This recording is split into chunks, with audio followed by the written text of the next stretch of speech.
Hey everybody, welcome back to the IDP Ranking Show here at the IDP Plus channel. We're looking a little bit different this week. I have had some serious issues ongoing for the last few days trying to get a good recording in our recording studio, and I've just not had any luck whatsoever. So I'm recording this off of my phone, and it might be a little bit more condensed, but I still want to try to do something to get a video out to you guys. If you guys can, I'll try to put a good timestamp in for this, but I wanted to ask if perhaps instead of laying out the top 12 for each of the IDP positions, if you guys thought it might be more valuable for me to more talk about the matchups I'm focusing on this week, so you can apply that knowledge and what teams are allowing what stats to what position from DT, DE, linebacker, cornerback, safety. I have all kinds of stats that I can share with you and let you know kind of where my mind goes when I'm trying to make some of these decisions of who to place a little bit higher, who to kind of knock down a little bit. I can share all those stats and let you know like who has the top 10 matchups, what teams for what positions have all the best matchups, and what matchups to avoid as well. If that's something you're into, throw down some comments. I'm not going to go changing up the cadence unless I get a significant amount of comments that just really want to listen to or watch something along those lines. But again, we're going to keep this one condensed because I'm recording off of my phone this week. So we're going to get right into it. We're not going to have any visuals. I will try to put something up for you guys later so you guys at least have something to watch or something in the comments to see. But let's jump right into top 12 defensive linemen for week 8 of the NFL season. We're getting so close to playoffs each and every week, and setting your lineups becomes all that more important. So we'll go top 12 defensive linemen, linebackers, and defensive backs, just like each and every week. So for this one, let's go ahead and start with the defensive linemen for top 12 defensive linemen for week 8. I've got Brian Burns, TJ Watt, Will Anderson, Trey Hendrickson, Danielle Hunter, Nik Bonitto, Harold Landry, Khalil Mack, Myles Garrett, Jonathon Cooper, DeForest Buckner, and Montez Sweat. As you guys well know, we've got Bye-Mageddon this week, our first edition of Bye-Mageddon, where we've got about 6 teams on bye, so you guys might be stretched thin this week. Again, throw things in the comments if you have any start sits, waiver wire decisions, whatever you might have. I'll be happy to brainstorm with you. But going back to the top 12 defensive linemen here, we've got Brian Burns going against the Philadelphia Eagles this week. He comes in with 14 tackles, 4 sacks, 6 tackles for loss, 4 quarterback hits, and a pass deflection in the last 3 games. As it relates to, defensive end matchup, Philadelphia has allowed over or just under 2 sacks per game at 1.83 sacks per game, and a nice generous 9.67 tackles per game as well. And then also, not to mention the opportunity for pass deflections. They give up a little under 1 a week. I think they've given up 2 in the last 3 weeks. So, not looking too bad there for big plays for Brian Burns. He's been, each of the last 2 weeks, he's got 2 sacks apiece. Now he gets a rematch against Jalen Hurts. I imagine that this New York Giants defensive front is going to want to continue to kind of slap teams in the mouth in order to give their offense a chance to stay in games.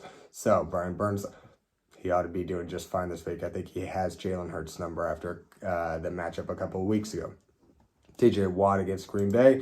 It's historically kind of a little bit tougher matchup. Green Bay's got a pretty stout offensive line, but playmakers and pass rushers, kind of like Pittsburgh with Nick Herbig, Alex Highsmith, and TJ Watt all coming off the edge. Sometimes it doesn't really matter. So I think Pittsburgh's going to want to generate a lot of pressure against Green Bay in order to kind of get in Jordan Love's head and be able to stay in this game with the high-powered offense that Green Bay has. TJ Watt has 11 tackles, 2 sacks, a tackle for loss, 6 quarterback hits, and a forced fumble and fumble recovery in the last 3 weeks. This matchup against Green Bay, again, kind of presents a bottom-end matchup as it relates to sacks. They haven't given up a defensive end sack in the last 3 weeks, but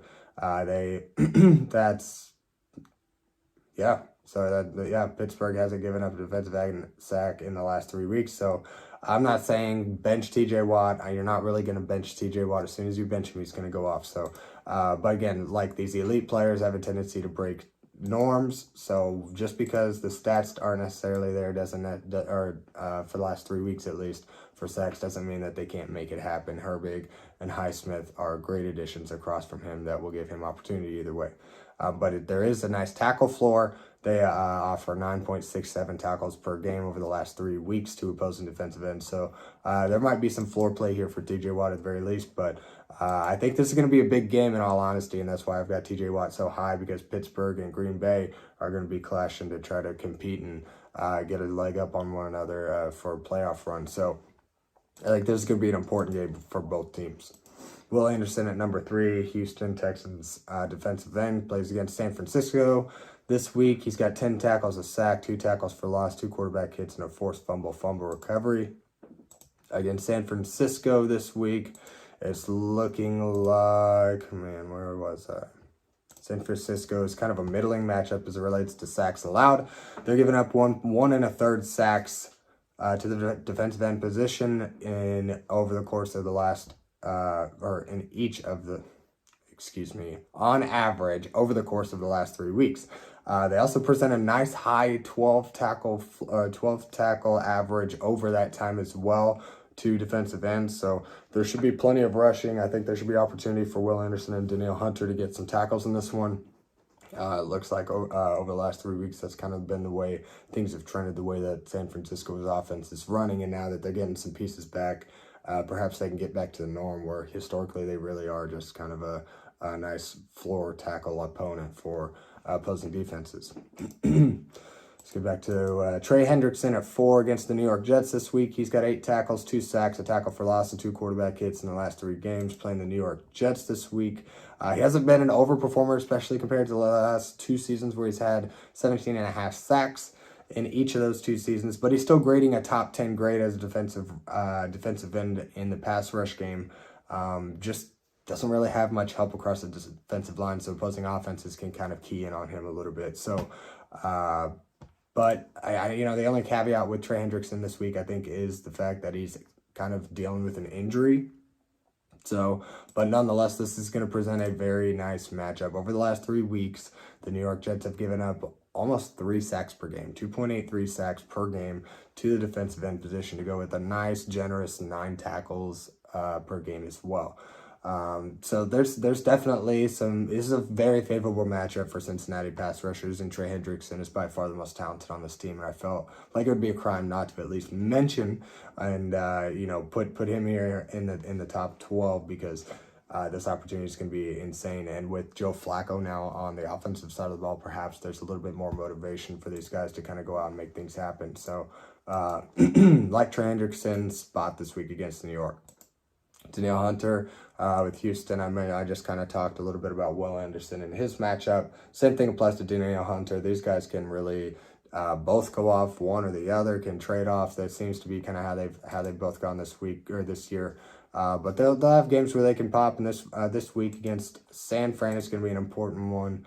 I don't think Houston has any Super Bowl aspirations, but San Fran might think they still got a chance, and Houston should use this opportunity to put some pressure on San Francisco's backfield and see what they can do on the defensive side.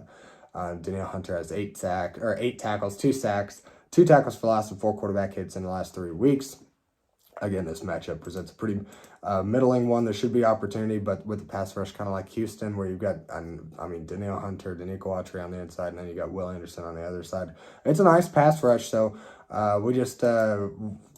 I think a pass rush like this can take advantage and maybe bump that 1 sack per defensive end to more like 2, maybe 3 in this game. So we'll just kind of see. This is just the average over the last 3 weeks. Elite pass rushers are going to go out and exceed expectations. Not every time, but they have a tendency to do so. It's hard to be very consistent at the defensive end position. But again, this matchup comes with a nice 12 tackle floor as well over the last 3 weeks. That's kind of what San Francisco's allowed to the defensive end position. Nik Bonitto at number 6. He plays Dallas this week. He comes in with 12 tackles, 3.5 sacks, 2 tackles for loss, and 6 quarterback hits. I think last week was the first week he hadn't landed a sack for us, but nonetheless, I think he's going up against a nice matchup here against Dallas. They're going to pass the ball a ton. There's going to be tons of pass rush opportunity. And this ought to be a very competitive game. I'm expecting a lot of back and forth from Denver and Dallas. Denver's pass rush is insanely competitive. It'll be one of the better challenges that Dallas has faced so far this season. Let's see.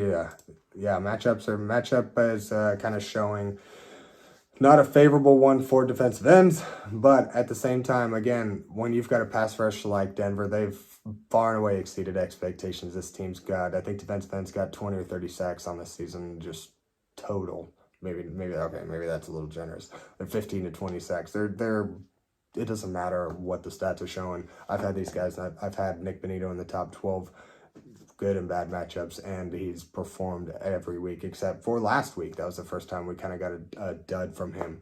But against Dallas, there ought to be plenty of opportunity for pass rush and plenty of chances for big plays here. Denver's one of the most elite pass rushers in the game, and it's shown in the stats and the box score as well. So I think this is going to be a good back and forth game for Nik Bonitto to potentially get back there to Dak Prescott, even though the numbers might not suggest it is a favorable matchup. Harold Landry at 7. He plays Cleveland this week. He comes in with 11 tackles, 2 sacks, 3 tackles for loss, and 3 quarterback hits in the last 3 weeks. This is looking to be a nice matchup for Harold Landry. It's a top 10 matchup. New England's giving up 1 2/3 sacks to opposing defensive ends over the course of the last 3 weeks on average. They also give up a nice, generous 11.33 tackles per game. Harold Landry is a nice tackle floor kind of guy. This year, he's really popped into the pass rush game.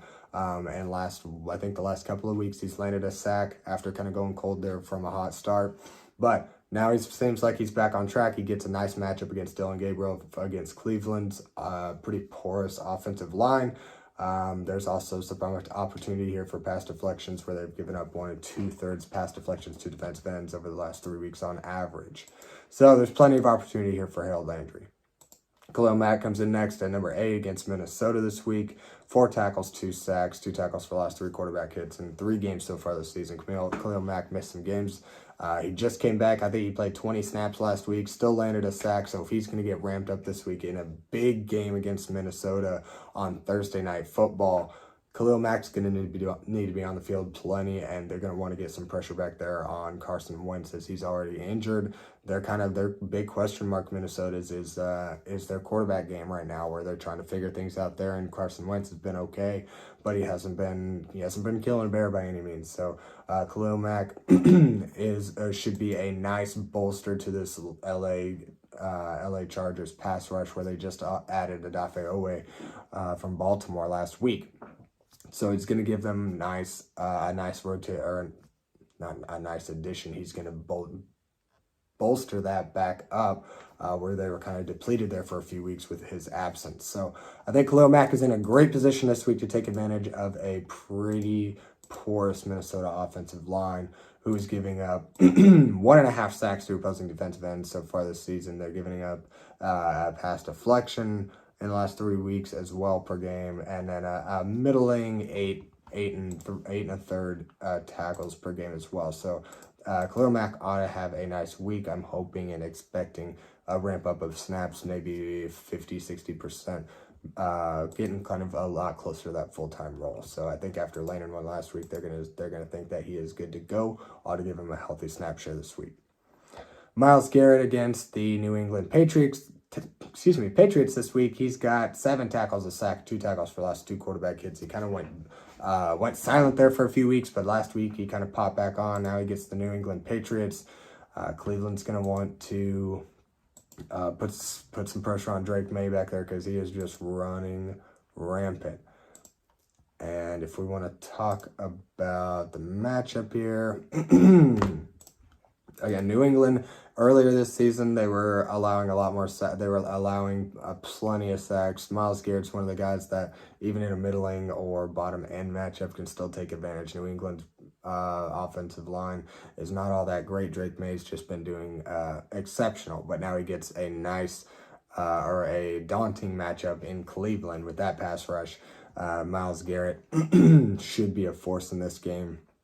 He's going to want to disrupt some things with Drake May back there. But he kind of gets a bump from where he would be in a favorable matchup. You're just not going to sit a guy like Myles Garrett. The opportunity presents just under a sack per game to opposing defensive ends. Not a whole lot in the way of tackles, just because the rush game's not all that great for New England. But Myles Garrett tends to rely on that upside. So if big play opportunities are there, even a slim chance, he's often going to land one. And Myles Garrett, he's going to end the season with about 14.5 sacks. So he's going to be getting busy here in the back half of the season. Now let's go into Jonathon Cooper, Denver defensive end, plays Dallas, much like Nik Bonitto here. Now he comes in with 9 tackles, 3.5 sacks, 2 tackles for loss, 5 quarterback hits, and a pass deflection over the last 3 weeks. Again, this is going to be a big matchup, Denver and Dallas. It's going to be a lot of back and forth. Dallas is going to have a true test against this Denver pass rush and this Denver defense, who bolsters one of the strongest in the league. So I think Jonathon Cooper and Nik Bonitto are going to have plenty of pass rush opportunities because Dak Prescott's going to throw the ball a ton. So not going to go too much more into that matchup. I just love this matchup for Denver pass rushers. Let's talk about DeForest Buckner against Tennessee this week. He comes in with 14 tackles, 3 sacks, 3 tackles for loss, and a whopping 9 quarterback hits, guys, so far in the last 3 weeks. He gets a good matchup against, let's just see, defensive tackles here for Indianapolis against Tennessee. Tennessee is just a buffet for opposing defensive linemen. They've given up 1 sack per game over the course of the last 3 weeks to defensive tackles. DeForest Buckner is the first one to land a tackle from this defensive interior. There's even some pass deflecting opportunities where they've given up a couple to the position in the last 3 weeks. And tackling floor is not all that great, but DeForest Buckner finds a way to get tackles. As you can see, he and Brian Burns are the leading tacklers of this bunch, this top 12 in the last 3 weeks. So DeForest Buckner is going to make it happen one way or another, and he's got a big opportunity for big plays this week against Tennessee. Montez Sweat at number 12, rounding out the top 12 defensive linemen against Baltimore this week. He has 10 tackles, a sack, 2 tackles for loss, 2 quarterback hits, a pass deflection, and 2 forced fumbles over the course of the last 3 weeks. Now this matchup against Baltimore, it's kind of a tricky one where we haven't really, over the last 3 weeks, my averages are going to be a little skewed because they're not really weighed towards Lamar Jackson. They're more weighed towards Cooper Rush. So bear that in mind, but I think this matchup between Chicago and Baltimore is actually going to be a surprisingly good one. Baltimore is, if they're not out of contention, I think they should still have a chance to make the playoffs. They're going to have to come out and win a lot of games, though. So they finally get all their healthy players back, and I think this is going to be a matchup where they're going to be competing. Chicago's been doing pretty well. They've won 4 straight, if I'm not mistaken. So they're going to look to continue that role, and Baltimore's going to want to make a statement as well. So it should be pretty back and forth. Baltimore's going to be a lot more competitive than they had over the last few weeks, but they've been giving up 1.33, 1 1/3 sacks to the position, defensive end position over the course of the last 3 weeks on average. And now they've also been giving up a nice generous 9 tackles per game as well. So there's some floor opportunity there. But nonetheless, of the Chicago Bears pass rush, if anybody's going to go out and get this 1 1/3 of 1 to 2 sacks available on the table coming into this matchup, it's going to be Montez Sweat. So let's talk about linebackers, top 12 linebackers. We've got Bobby Wagner, Daiyan Henley, Roquan Smith, Tremaine Edmunds, Jordyn Brooks, Quay Walker, Jamien Sherwood, Tyrel Dodson, Nik Bonitto, DeMario Davis, Barrett Carter, and Cedric Gray to round out the top 12. Bobby Wagner plays Kansas City this week. He comes in with 31 tackles, a tackle for loss, and a quarterback hit. Kansas City has been the top matchup for opposing linebackers over the course of the last 3 weeks. They've been giving up 25 2/3 tackles per game to the position. They also give up opportunities for big plays where they've allowed 2 sacks to linebackers in the last 3 weeks as well. Even thrown an interception in that time as well. So there's plenty of floor play, 25 tackles. Last week you saw Landon Roberts and Devin White get 16 and 18 tackles. So both came up with 30 plus tackles. So it might be a little skewed, but nonetheless, Kansas City has been a tackle hub for opposing linebackers. And I think Bobby Wagner is going to take advantage. You might see 15 or more tackles or 20 tackles this game. We'll just have to see. Daiyan Henley at number 2. Against Minnesota this week, he just comes in with 17 tackles. He's kind of been pretty quiet, but he comes in with the top 3 matchup for tackles allowed per game. at 21 tackles allowed per game by Minnesota. They run the ball a lot because Carson Wentz has been kind of hampered. They've had some quarterback questions, so they've had to lean on Jordan Mason. So there's been opportunity there. They've also given up a sack in the last 3 weeks to the linebacker position, so perhaps there's some opportunity in the pass rush. But we're really targeting that high tackle floor, and then Daiyan Henley will do the rest. Roquan Smith comes back this week. In theory, I believe that's the idea after their bye week last week. He plays Chicago, the other side of that Baltimore-Chicago coin. And so he comes in. His last 3 weeks, he had the last 3 games he's played. He's had 32 tackles, 4 tackles for loss, 3 quarterback hits, and a fumble recovery for a touchdown in 3 full games so far this season. Baltimore playing Chicago presents a, middling matchup for tackles allowed per game, 17.67 on the table. There's some slight opportunity here for big plays as they've given up a sack and 2 pass deflections in coverage to the linebacker position in the last 3 weeks on average. Over the last 3 weeks. But Roquan Smith, being in a middling matchup and a high floor tackle kind of guy, he ought to garner much of these 17 tackles and then some.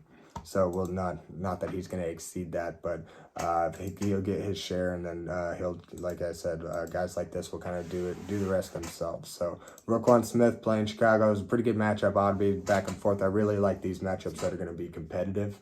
That just lends well to more production where things aren't getting out of hand, and there's game script kind of thing where things can just kind of go ugly. But I think this could be a good back and forth game.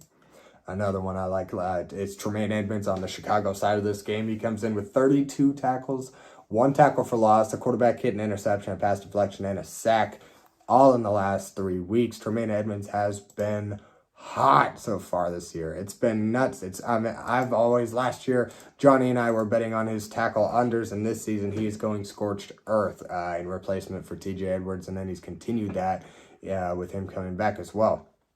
17.67 tackles allowed per game by the Baltimore offense over the last 3 weeks. We'll have to see what that looks like with Lamar Jackson under center again, because these are more recent averages. But again, back and forth affair. I think everybody's going to feast for linebackers in this game.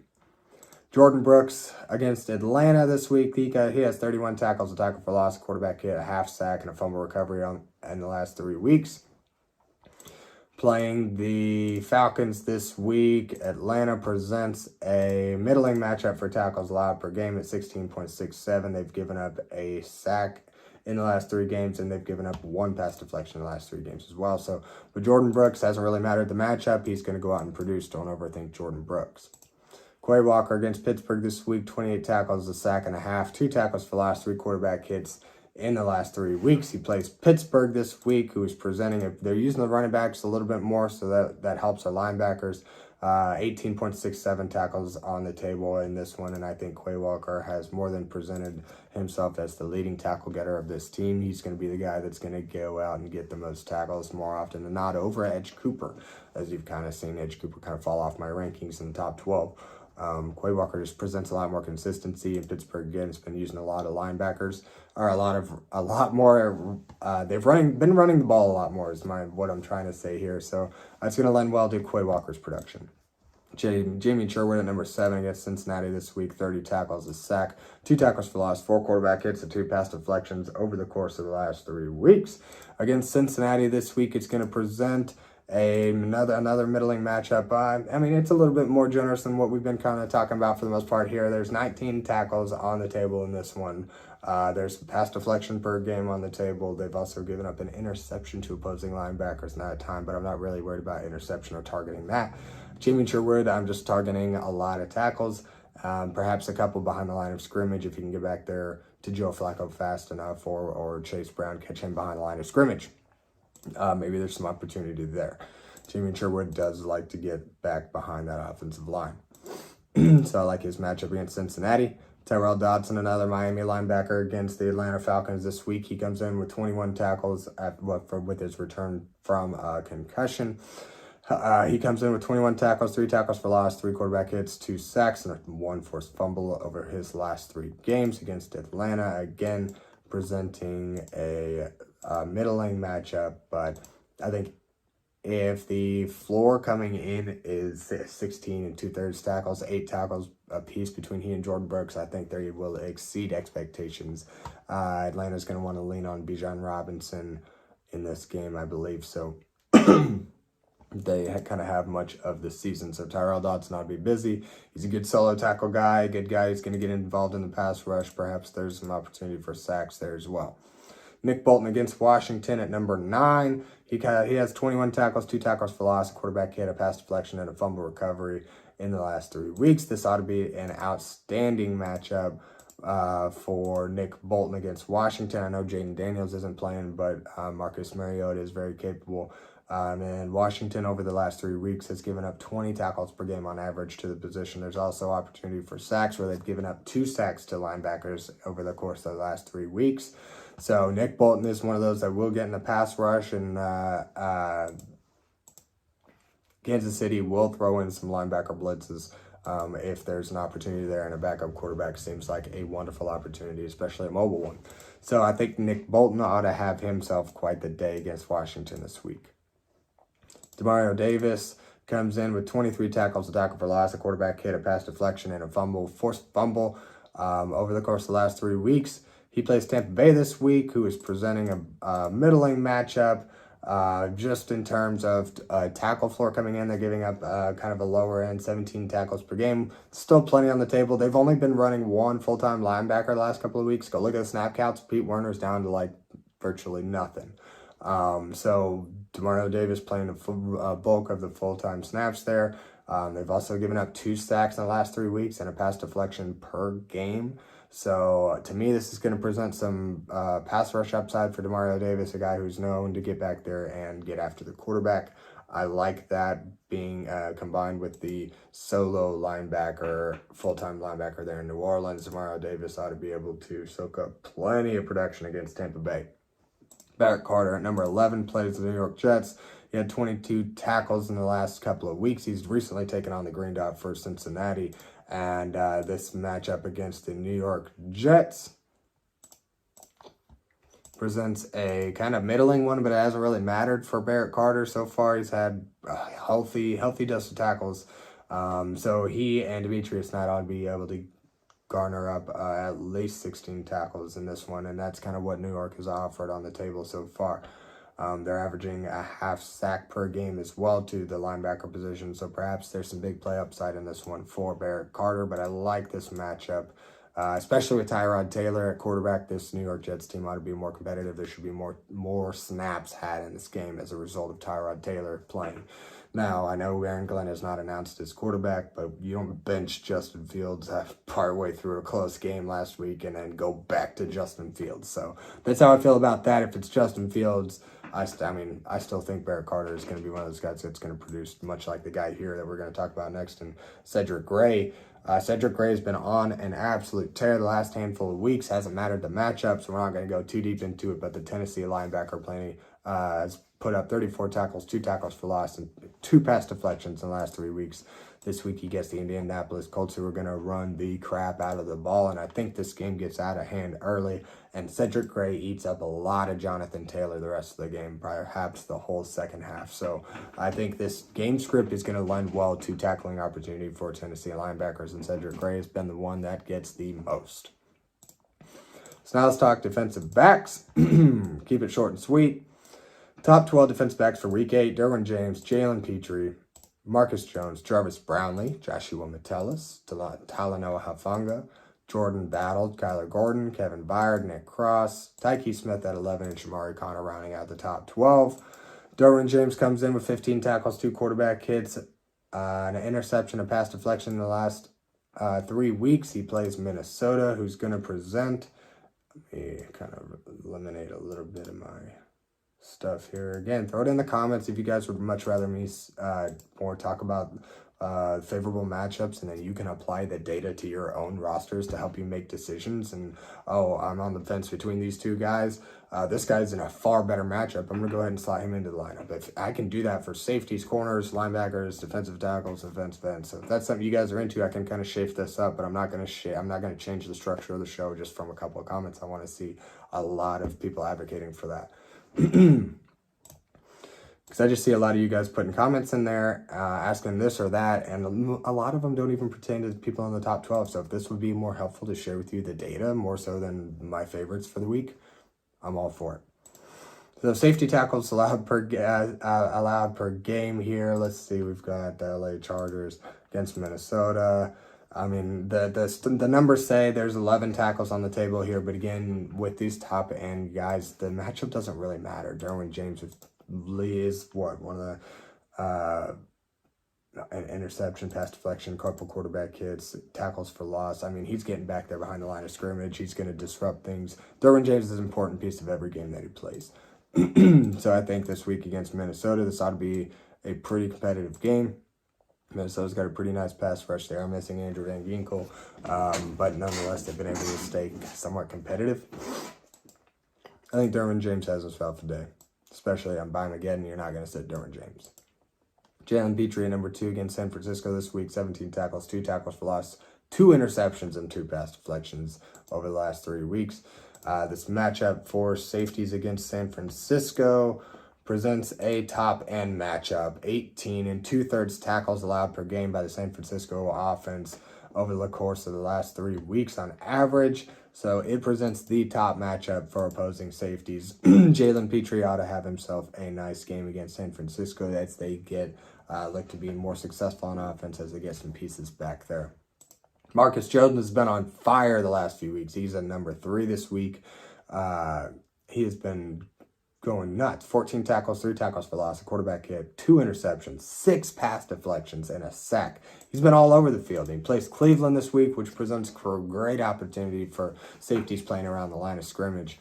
Again, top 5 matchup at 16 tackles allowed per game.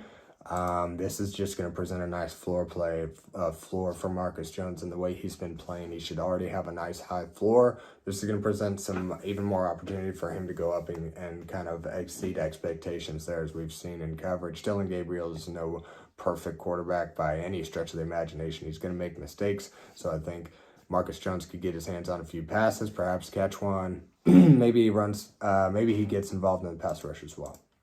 Jarvis Brownlee, the nickelback for the New York Jets. I've got him up forward, plays Cincinnati this week. He's got 20 tackles, a tackle for loss in the last 3 full games he's played. He comes back this week, I believe. And if we're going to look at cornerback tackles, because that's where our nickelback tackles are hiding in.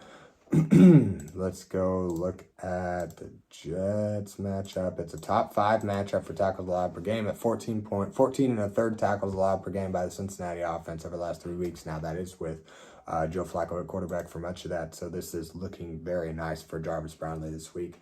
And excuse me, as I mentioned with quarterback Tyrod Taylor, likely to start for New York, I think this can actually end up being somewhat of a competitive game. Where Aaron Glenn can be a little bit more creative with how he wants to deploy the offense to stay in this game to keep up with Joe Flacco and this high-powered Cincinnati offense. Jarvis Brownlee, I think, is going to be a big piece of that. New York Jets defense that's going to want to put kind of a stop to Joe Flacco and his antics. By antics, I just mean success. So let's talk about Joshua Metellus, Minnesota. Nickelback, he's playing the Chargers this week. He has 21 tackles, a tackle for loss, a pass deflection, and a half sack in the last 3 weeks. This matchup against Minnesota is presenting a top 5 matchup at 15 tackles on the table on average over the course of the last 3 weeks. There's almost 2 pass deflections and coverage on the table as well. I forgot to mention an important piece of Jarvis Brownlee. Go back just for a second. 4 pass deflections allowed per game over the last 3 weeks. 12 pass deflections to cornerbacks over the last 3 weeks. That's by far the most. So I love Jarvis Brownlee and that big play opportunity this week. But let's get back to Joshua Metellus against the LA Chargers. 15 tackles on the table per game, 2 opposing cornerbacks, and just under 2 pass deflections per game as well. I think Metellus is one of these guys who will have himself some nice boom games. This is a perfect opportunity for one on Thursday Night Football. Talanoa Hufanga, Denver Broncos strong safety, plays Dallas this week. As I love players on both sides of the ball, really, on this one. There's just not a whole lot to go for on Dallas's defense outside of linebackers, and Kenneth Murray isn't even a sexy linebacker to go after. But Hufanga, Denver's strong safety, had 17 tackles, 2 tackles for loss, 2 quarterback hits, 4 pass deflections, and a sack. over the course of the last 3 weeks, he's compiled those kind of stats. He ought to have a nice game this week against Dallas. And let's just filter back to our tackles. Dallas. Numbers aren't suggesting a good one, but I think that this game script is going to go a little bit differently than maybe what the numbers are telling us, because I think this is going to be a very competitive game. Hufanga is going to find a way to make plays, 4 pass deflections, and there's going to be tons of passing. I think this is going to feed well into Hufanga's tendencies, and he's going to be one of your more consistent kind of defensive backs you can rely on.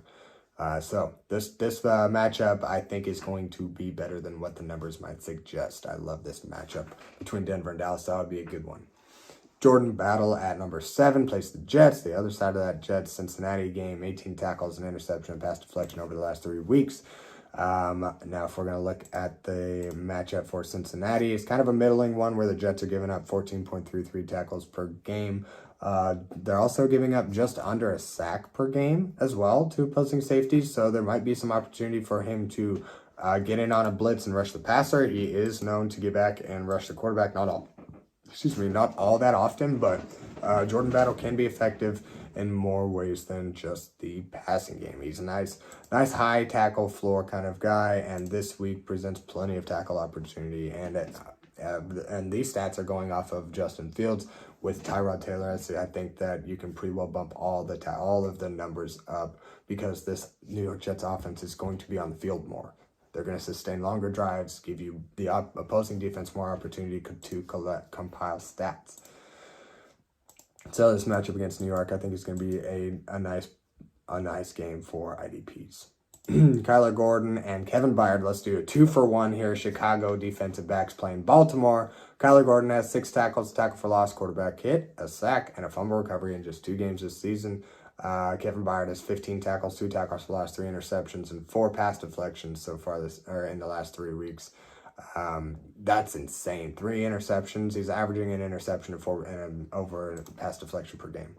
For safeties, if we want to talk about Kevin Byard and what's on the table for him, we're looking at just over 12 and 2/3 tackles allowed per game. There's maybe an interception. They've averaged an interception. They've given up an interception in each of the last 3 weeks, or at least 3 interceptions over the course of the last 3 weeks. So Kevin Byard averaging an interception sounds like a match made in heaven here. But again, with Baltimore kind of having a new quarterback, Lamar Jackson might be a little bit more conservative, but there should be some opportunity, if nothing else, for a lot of tackles for him.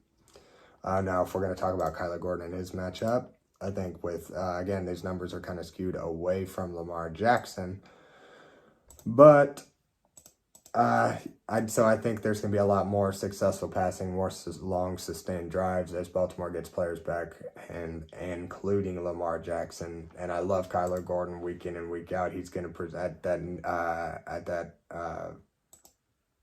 I forget if it's nickel or slot corner. Either way, he's lined up around the line of scrimmage a lot. Finally getting back from that injury, I think he's going to ramp up snaps a little bit more.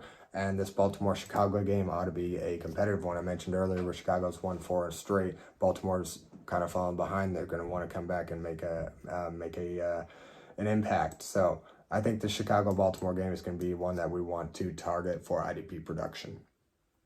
Nick Cross, again, Indianapolis Colts safety, plays Tennessee this week. 13 tackles and a tackle for loss over the last 3 weeks. Is that right? That doesn't seem right. I think I might have missed a game there.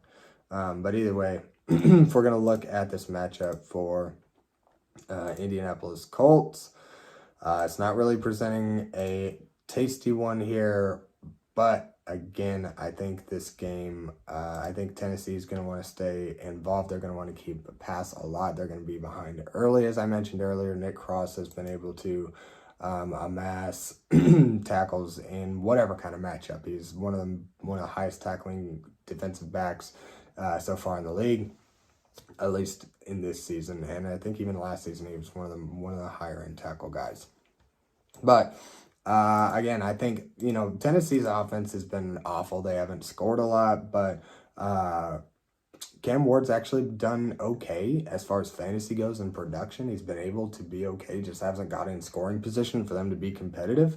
But he's successful. I mean, he's not just going 3 and outs. He's been able to, sustain somewhat drives. He's been able to sustain drives somewhat, just not to the tune of being able to be real competitive and finish things out. I think he's got some stuff to work on there. But there's going to be opportunities for tackles for Nate Cross this week.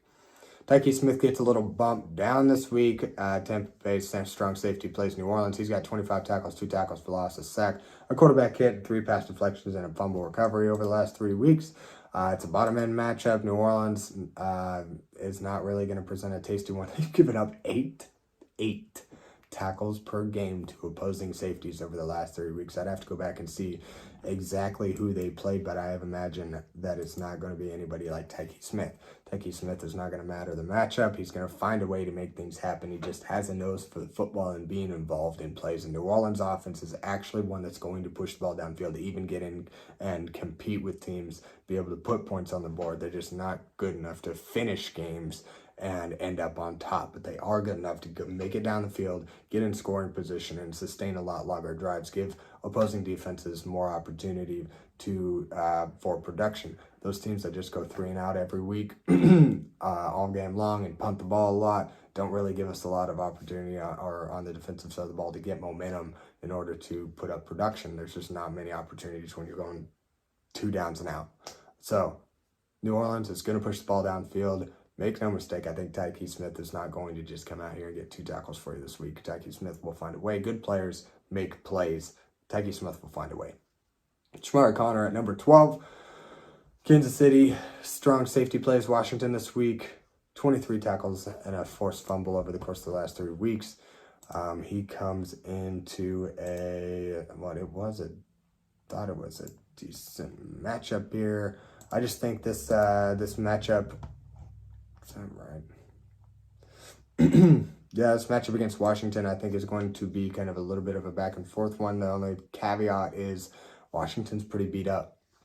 But I think Chamarri Conner is going to be heavily involved in what's going on here. There's 10 1/3 tackles allowed per game by the Washington offense to opposing safeties. So not a whole lot of meat on the bone here, but a guy like Chamarri Conner who's getting 7 or more tackles per game, it doesn't really matter the matchup. And I think this week against Washington, Kansas City's going to want to throw a little bit something a little bit different there on Marcus Mariota, kind of mess with him. They're not opposed to throwing safeties in the pass rush game or and throw safeties in on some blitz packages and stuff like that. So I think Chamarri Conner ought to have a good week this week. And frankly, with all the teams that are out, all of my favorite defensive backs to put in the top 12 are all on bye week this week. But Chamarri Conner has been a nice high floor guy that you can rely on week in and week out.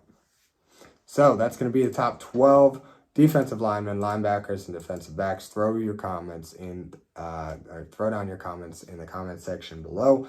Again, I'm going to mention it one more time. If you guys would like for me to rather center this show around statistical averages over the last few weeks, I can share that with each position as opposed to just giving you 36 players. You guys might be making more decisions with guys not necessarily in the top 12 as it relates to kind of setting your lineups or making those decisions. So if having the data would be more useful to you to apply to your team, then I'd be happy to do that. But again, I'm not going to really go and change things up unless I hear a lot of positive feedback about that. But nonetheless, thank you guys for watching each and every week. I apologize for the lack of graphics. I want to try to get something for you guys and at least throw what I had into the comments so you guys can just kind of have something to at least save and then maybe look at or something while you watch the video. I'll throw in timestamps and whatnot, but we're hoping that the Wi-Fi and the internet can work with me a lot better next week. I'm not sure what exactly is going on. I haven't had it happen like this to me yet, but thank you guys for rocking with me. I hope you enjoy anyways, and best of luck this week as you take on your Week 8 matchups, and we'll see you next time. Thank you for watching the IDP Plus YouTube network. If you enjoyed this video, give it a thumbs up and don't forget to subscribe to our channel. Be sure to tap the bell icon to get notified whenever we upload new content.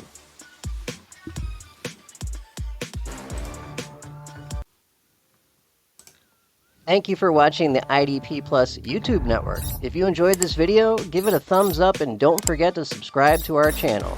Be sure to tap the bell icon to get notified whenever we upload new content.